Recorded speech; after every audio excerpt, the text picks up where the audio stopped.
sayangi karena Allah, kita lanjutkan kajian. Belum pernah lagi kajian ya.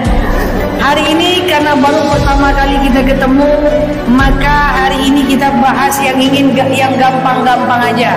Nggak usah susah-susah, yang gampang-gampang aja. Hari ini kita membahas terkait dengan bab bagaimana caranya agar hati kita menjadi hati yang tenang. Oke?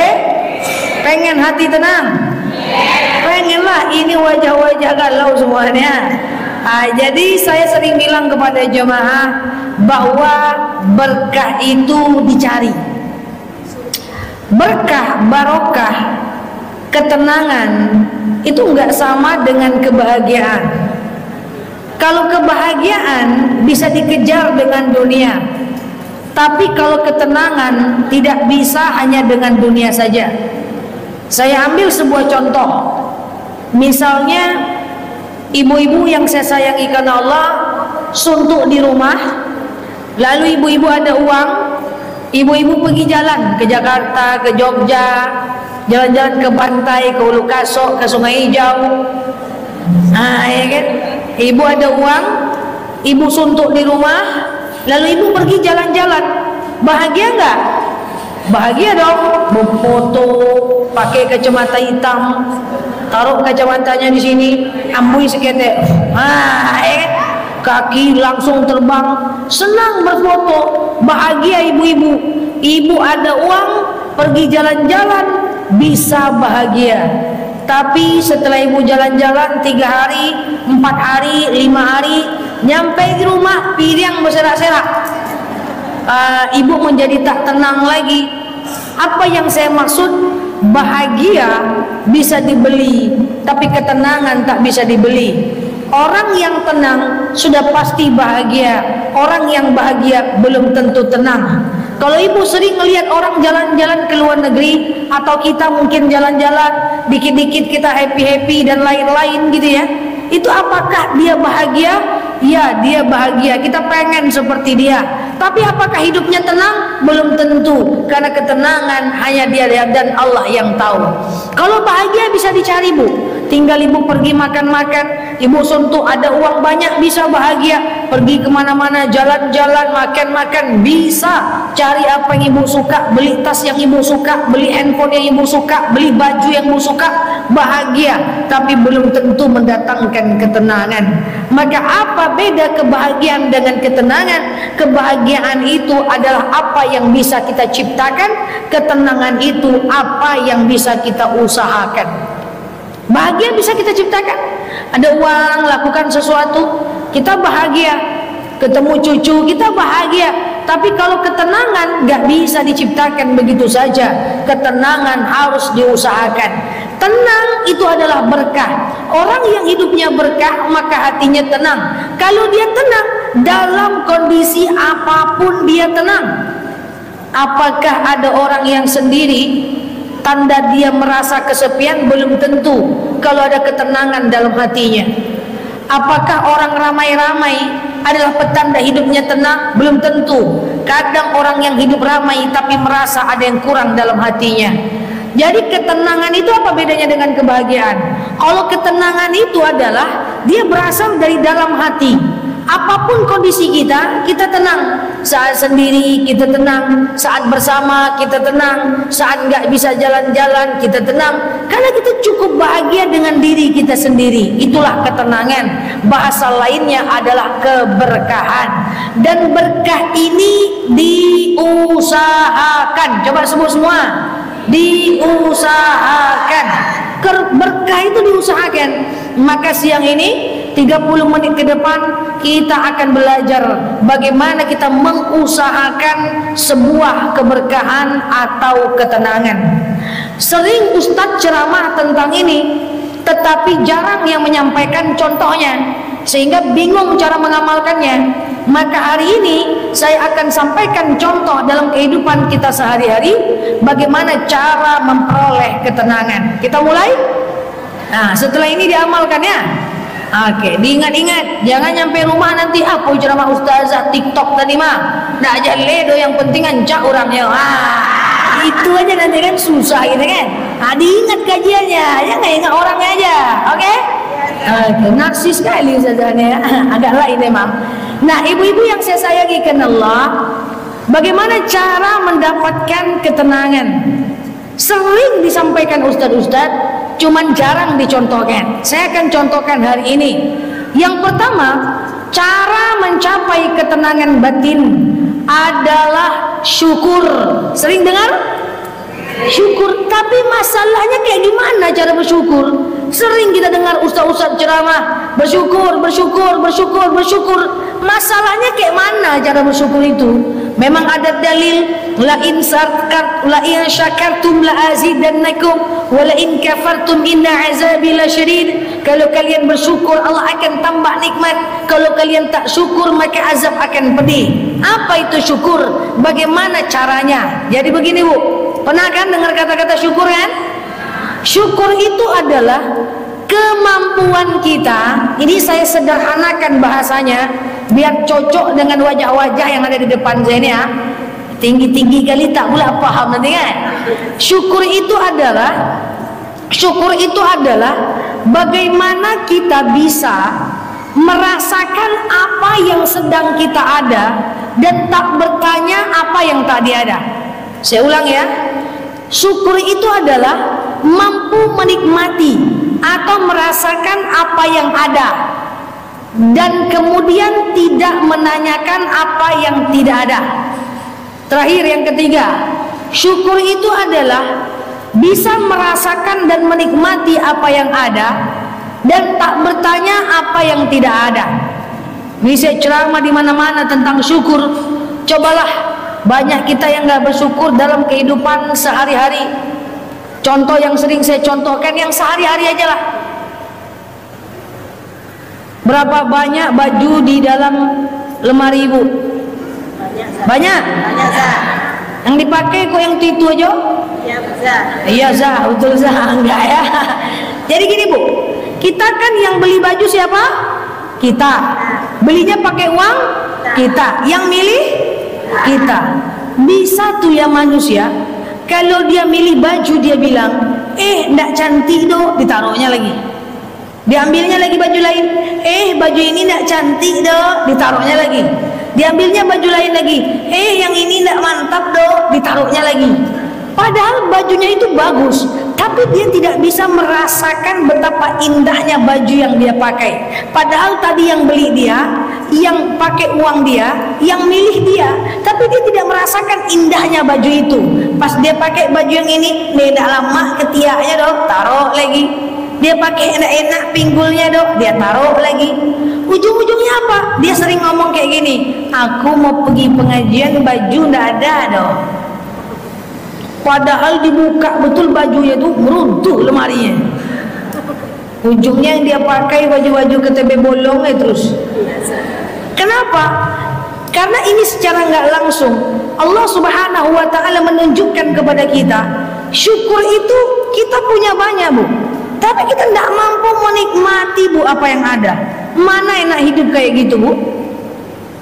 Pernah ngalamin ini? Nah, syukur itu bisa dilihat dari kata-kata kau Bu. Dari kata-kata bisa. Saya sering jelaskan begini. Misalnya kita mau makan bakso nih. Makan bakso nih. Deh, kalau ada kerupuk baru mantap Pak. Kerupuknya nggak ada. Yang nggak ada disebut. Yang depan mata tidak bisa dia nikmati.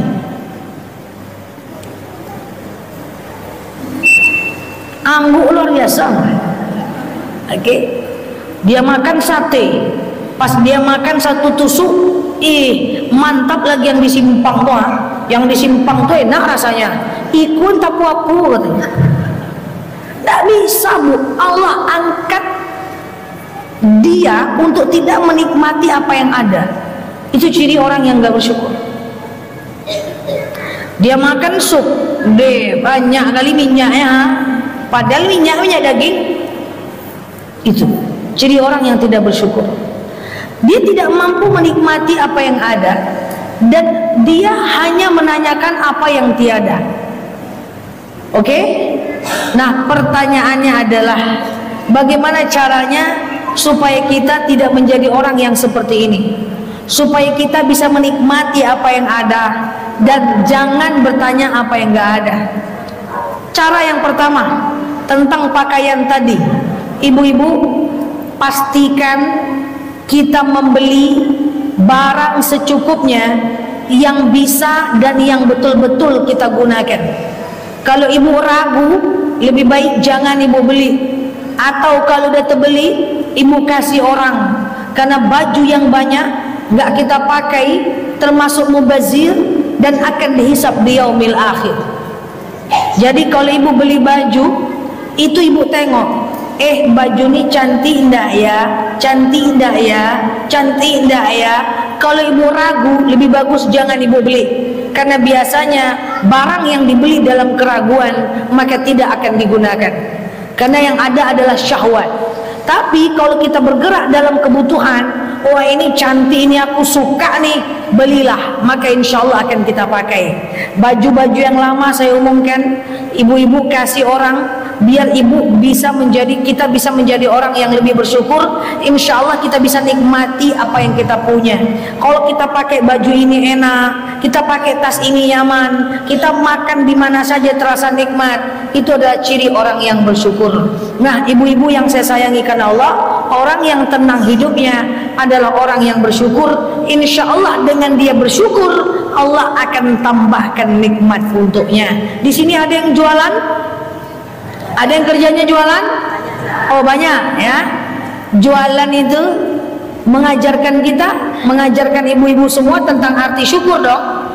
Misalnya kalau hari ini untungnya cuma 20.000, ibu bilang apa? Entah iyo tenda. Biasa. Kalau hari ini cuman terjual 20.000, ibu bilang alhamdulillah, masih ada untung walaupun dikit, gitu kan?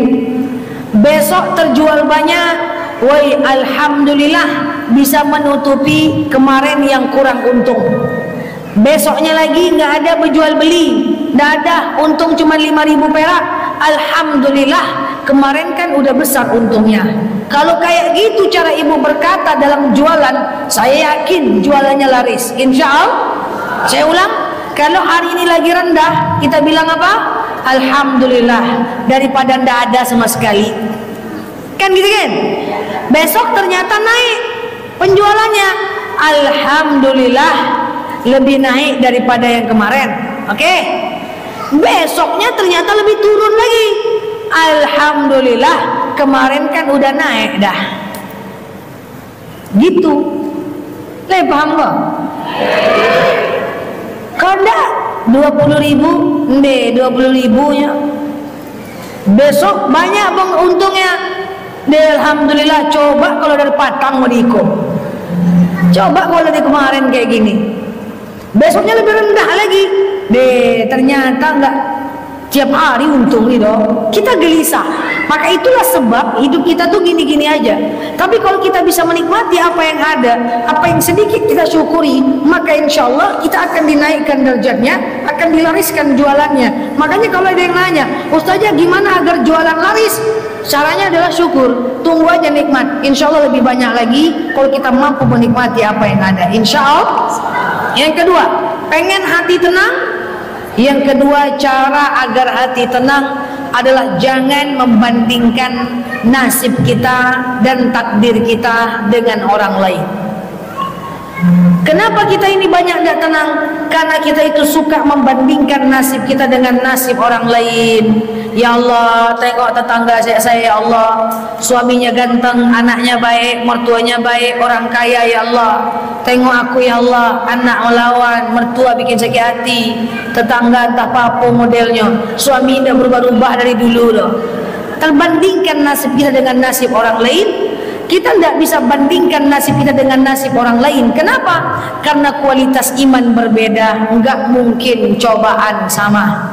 Maka ibu-ibu yang saya sayangi karena Allah, saya himbau, berhenti kita membandingkan nasib kita dengan nasib orang lain. Kenapa? Karena setiap orang punya kualitas iman yang berbeda, enggak mungkin cobaan sama. Paham? Contoh, ada yang suaminya maksiat, ada yang suaminya tak sholat, istrinya taat? Ada? Istrinya rajin ke masjid, rajin ibadah, rajin sholat, rajin pengajian, rajin baca Quran. Suaminya nggak sholat? Ada? Ada. Ada yang suaminya rajin SKM, suaminya rajin baca Quran, suaminya rajin sholat, suaminya rajin ibadah. Istrinya nggak sholat? Ada?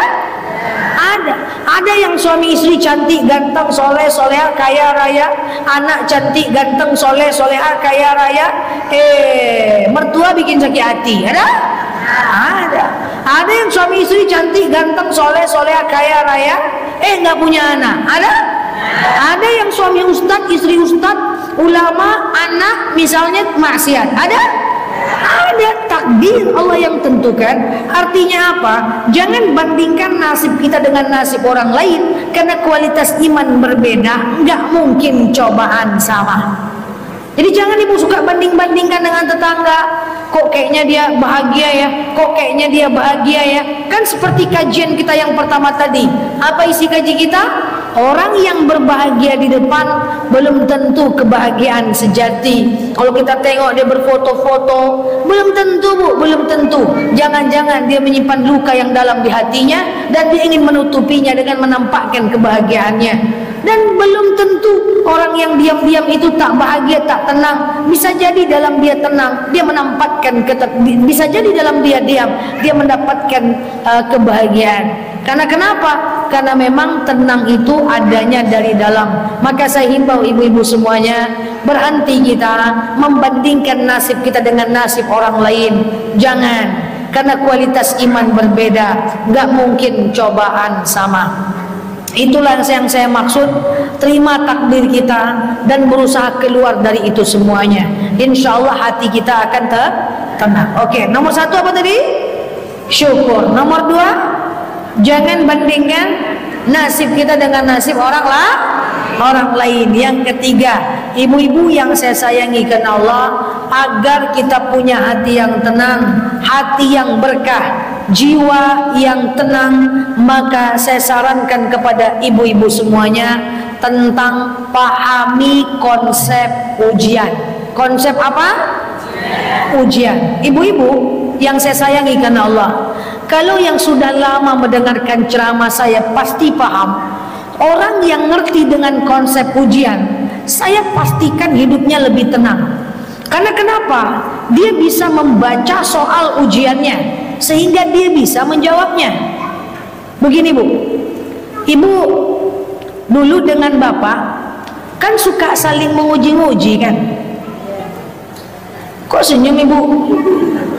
Misalnya nih seorang suami sayang sama istrinya, ya, dijemput, antar jemput, sekali-sekali mau ditengok nih istri saya ini pemarah enggak ya?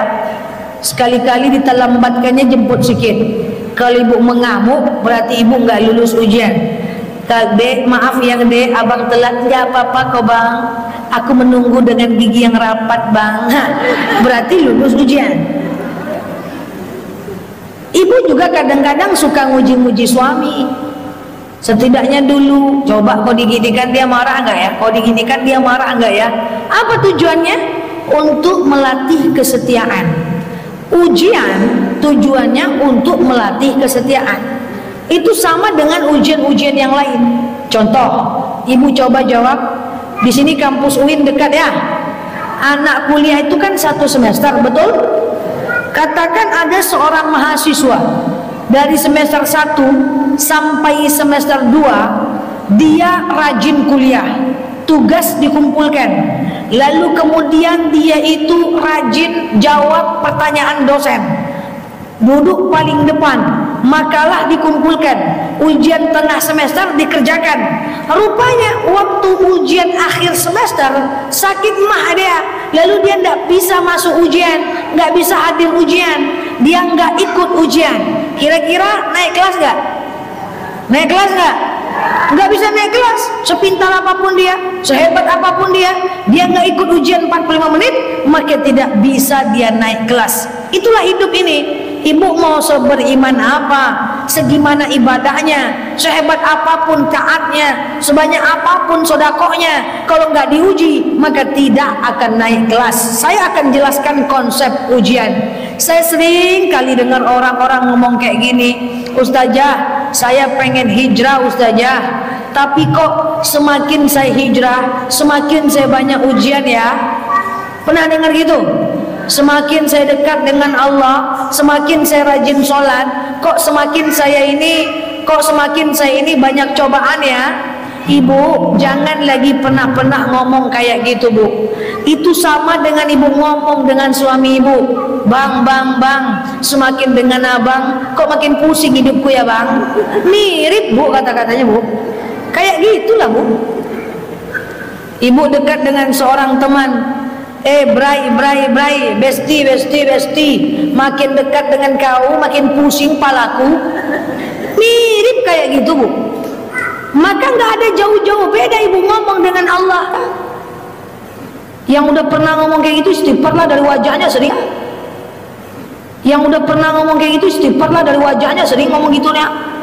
Enggak. Istighfarlah. Karena konsep ujian tuh nggak kayak gitu Bu.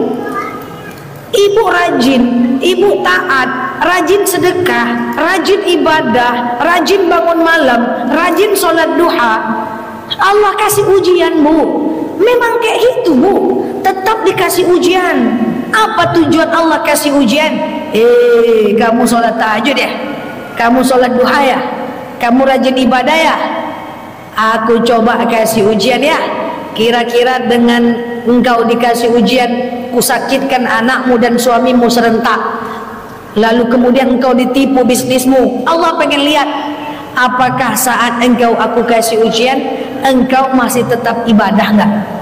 Allah pengen lihat apakah dengan diberi ujian kita masih tetap ibadah enggak. Kalau kita berpikir gini, percuma sholatnya saja gitu-gitu aja nasibnya, maka tidak lulus ujian. Tapi kalau kita berprinsip, setidaknya ini prinsip saya, kalau ibu mau ATM, amati, tiru, modifikasi boleh. Ya Allah, apapun kondisi takdir dan nasib kita, maka jalan keluarnya tetaplah ibadah. Saya kalau diuji, saya selalu bilang, wow, ini ujian apa lagi ya Allah? Nggak ada masalah, aku akan tetap seperti ini. Artinya kita akan tetap ibadah apapun kondisi nasib kita. Pahami maksud ini? Jadi intinya adalah tetaplah ibadah supaya hati kita tenang. Masalah itu akan keluar dengan sendirinya. Jangan punya pikiran lebih banyak ibadah, lebih dekat dengan Allah, lebih banyak masalah. Jangan. Masalah itu cuma sementara saja. Allah ingin melihat apakah kita tetap ibadah atau berhenti dalam ibadah. Ustazah, ya, kata Ustazah kalau kita sedekah, maka insya Allah Allah akan belikan pahala dan Allah ganti dengan yang berkali-kali lipat.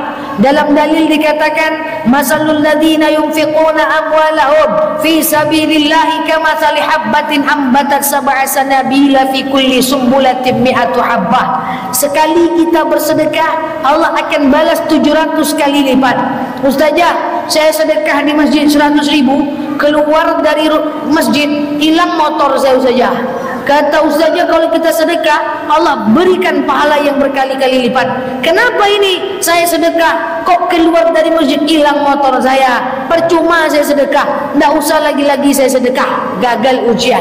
Tapi kalau oke ya Allah, walaupun motorku hilang, setelah aku melakukan sedekah aku tetap sedekah, langsung naik kelas. Itulah. Oke? Oke aja. Ibu berbuat baik dengan mertua, berbuat baik dibalas buruk, berbuat baik dibalas fitnah, berbuat baik dibalas fitnah. Oke ya Allah, saya udah berbuat baik dengan mertua saya, tapi ternyata dia tak terima kasih, dia tak membalas kebaikan. Saya akan tetap berbuat baik ya Allah, karena saya tahu balasan bukan dari mertua saya, tapi dari Engkau ya Allah. Allah yang akan lihat.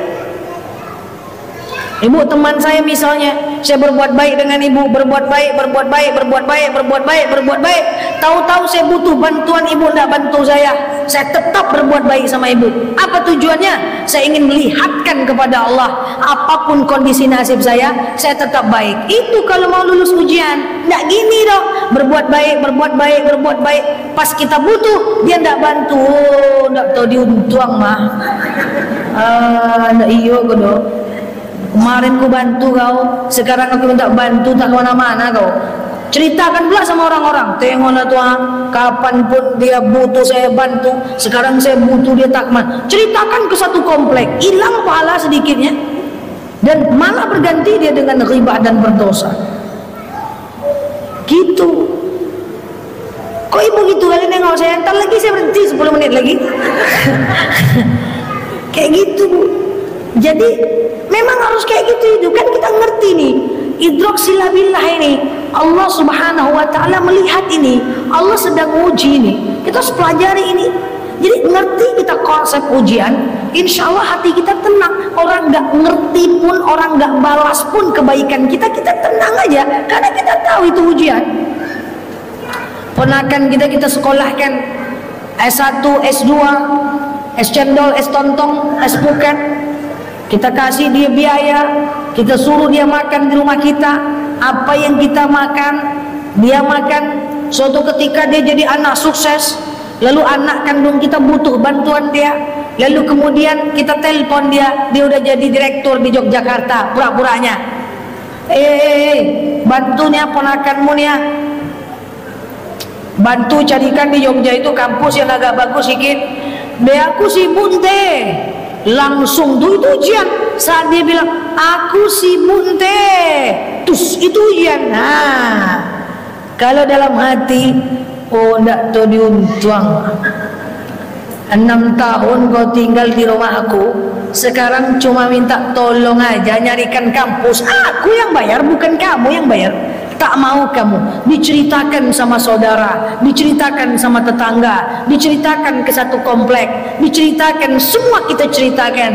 Hilang pahalanya, dapat dosa yang besar, tak lulus ujian.